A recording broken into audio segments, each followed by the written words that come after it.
Hello, my name is Yatibo Bailey, and for over 25 years, I have been a student of several mystical, magical, and occult paths. Um, because of my experiences, I have certain access to knowledge, certain sources of knowledge that the majority of people do not and have never heard of, but yet fill in the gaps in many people's knowledge and understanding. So I've decided to begin to share that understanding. And one of the first things that I find is that there's a major misunderstanding in the modern world about the practice and the purpose of religions, um, because most people in general have forgotten that every religion, whether it be the primary Western religions of Judaism, Islam, and Christianity, or the Eastern religions that are majorly known like Hinduism, Buddhism, Taoism, etc., that these religions, these spiritual paths, all have two sides, both an outer side, which is known to the masses, and an inner side, which is known only to the few. The outer side is typically known as the exoteric side, exoteric being outer, of course. The inner side, the esoteric, and this is concerned more with the levels of consciousness, the levels of power that exist within each of us, and how to unlock those powers. So the primary difference of what we find is that the exoteric side, the outer side, is concerned with the myths and the mythology, the stuff you hear in Sunday school, the thing that you typically discuss in church. It was designed to teach us morality so that when, as children, we learn the difference between good and evil, and we're able to be good people, as we get older. But the esoteric side, the inner side, is concerned with direct knowledge of your spiritual powers and how to unlock the connection with those powers that exist within you and all around you.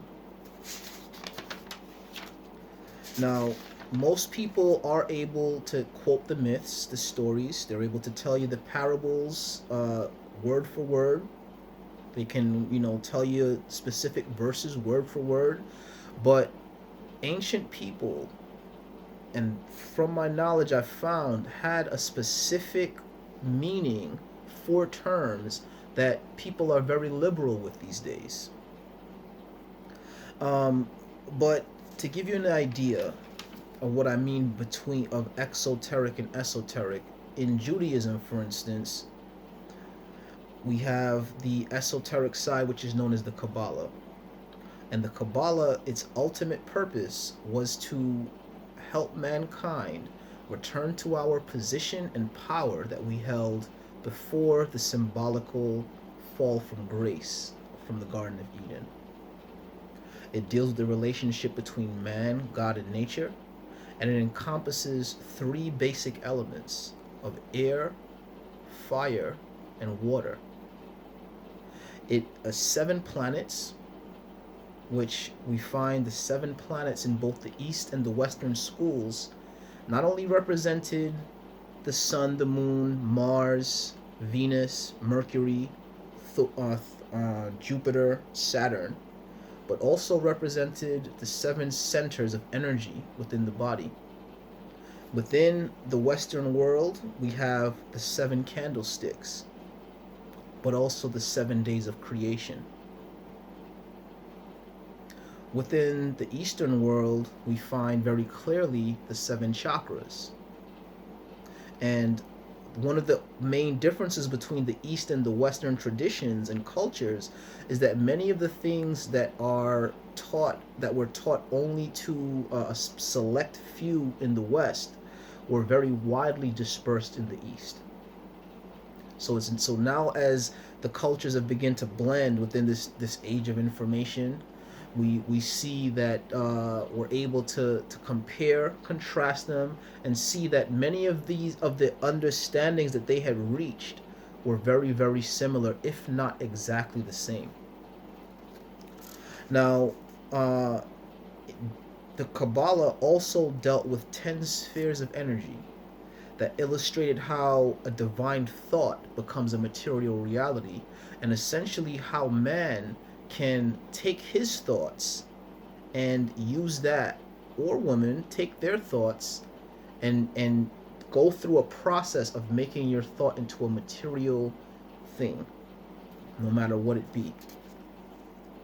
Now, in Christianity, before the rise of the Catholic Church to dominance, there was a group of people called the Gnostics. Gnostics coming from the Greek word gnosis, which meant direct knowledge. And in this case, they meant direct knowledge of God. The Gnostics, they wanted to commune with the resurrected Christ rather than repeating the stories of his crucifixion.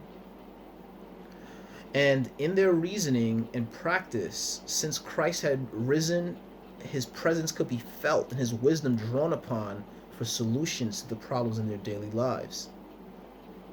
Now, in this respect, they didn't seek to merely worship Christ.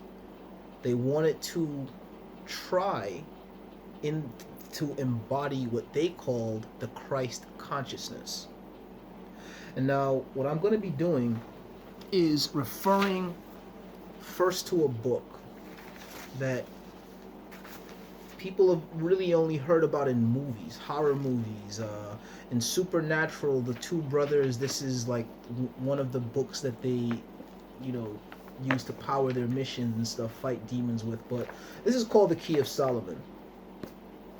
The Key of Solomon was supposedly written by Solomon for his second son Rehoboam, and was the key to his wisdom. According to the ancient world, Solomon was the wisest man in history, but according to this book, he was wise because he communed directly with angels, was given power by God to not only speak with angels and the methods of doing so, but also to use the knowledge that the angels gave him to command demons.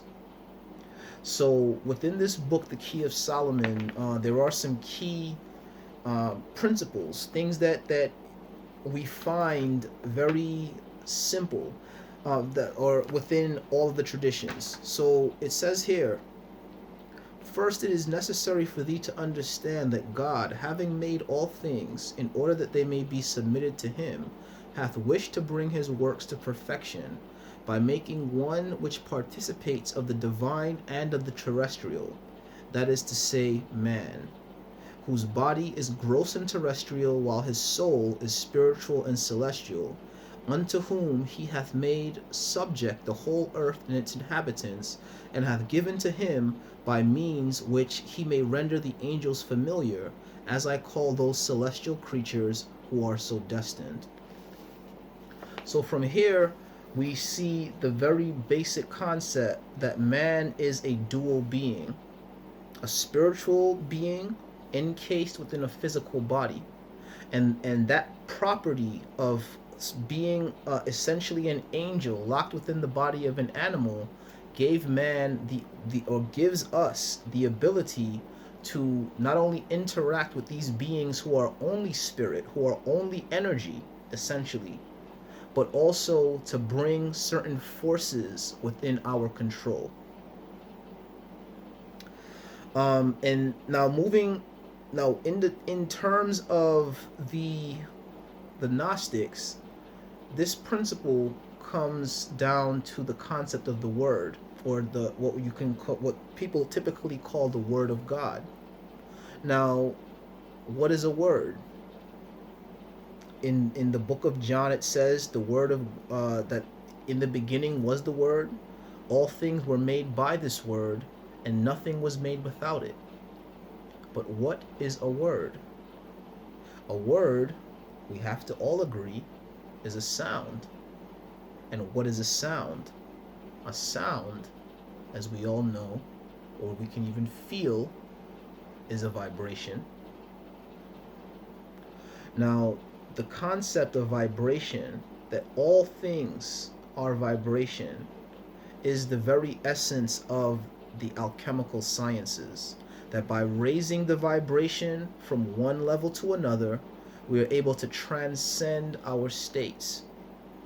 And for this reason, alchemy is seen as a divine science, one that gives man the ability to transmute not only emotional states, but also physical circumstances and conditions, whether they be health, whether they be circumstances like getting out of, trouble in various ways. But the main point is that because the true nature of the world is not the solid substance that we see, feel, hear, and touch. The true nature of the world is vibration. By attuning with the right vibrations, we're able to achieve certain phenomenon. Now, in Islam, there is a very profound path called Sufism. And Sufism is said to seek basically the direct knowledge of Allah. And for that, there's a book I have called The Sufi Doctrine of Rumi, where it says, in the view of Sufism, like other traditional metaphysical doctrines, the ego is only a transient mode of man's true and transcendent self. Therefore, the attainment of metaphysical knowledge in its true sense or spiritual realization is the removal of the veils which separate man from God and from the full reality of his own true nature. It is the means of actualizing the full potentialities of the human state. So, ultimately, religion, when taken in its original form, the Latin words re and legare, to rebind, what was being rebound? What I've found in my studies of comparing the mystical systems of various cultures is what was being rebound was not, as we're now taught, the subjugation of people to some organized religion. It was the binding of our limited consciousness, limited outer consciousness, to the unlimited inner being that exists within us. This concept is also found in the word yoga, which comes from the word yug, which means to yoke. What was being yoked was the outer self, the limited self, which is limited by its five senses of perception, to the inner unlimited self, which is unbounded by time and space and its perceptions. So, again, there's a lot that I would love to cover, many things to talk about, but for now, I just want you to realize that you, whoever you are, within you, there is a limitless being. There are actually keys to unlocking this limitless being. And as I continue to upload YouTube videos, and as I get better at, figuring out the tricks of this thing, we'll be exploring them together. As we say in my order, peace profound. Wish you all the best.